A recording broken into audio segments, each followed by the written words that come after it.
अडचण अपेक्षा ठेवण्यात नाही आहे, त्या तर देवालासुद्धा तुमच्याकडून आहेत. गल्लत तेव्हा होते जेव्हा त्या कौशल्यपूर्वक हाताळता येत नाहीत. कार कितीही चांगली असू द्या, स्टेअरिंगवरचा हात आणि ब्रेकवरचा पाय मजबूत हवा.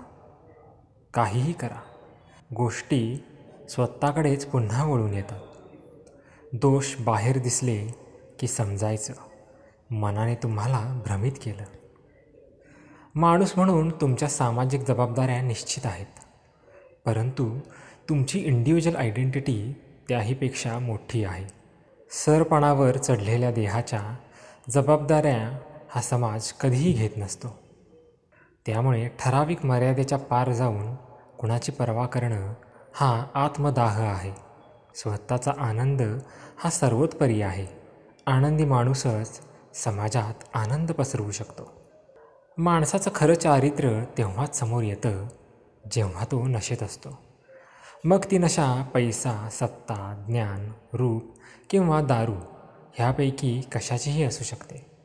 माणसाकडे जेव्हा कुवत, ताकद आणि काहीही करण्याचे अधिकार असतात, त्यावेळेस त्याने केलेली निवडच त्याचं चारित्र्य सांगून जाते.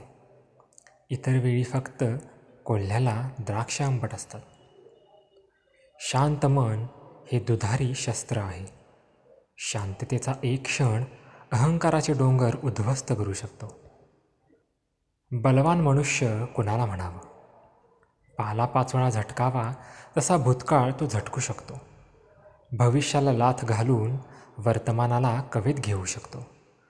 वासनेला जो पायाखाली चिरडून असत्याशी 2 हात करून सत्याच्या बाजूने खंबीरपणे उभा राहू शकतो, तो आणि तोच मनुष्य सर्वार्थाने बलवान समजावा. पुरुषांना आसव ढाळायला मिळालेले खांदे तो कधीही विसरत नसतो. अशा व्यक्तीसाठी तो जग पेटवायलाही मागे पुढे पाहत नाही.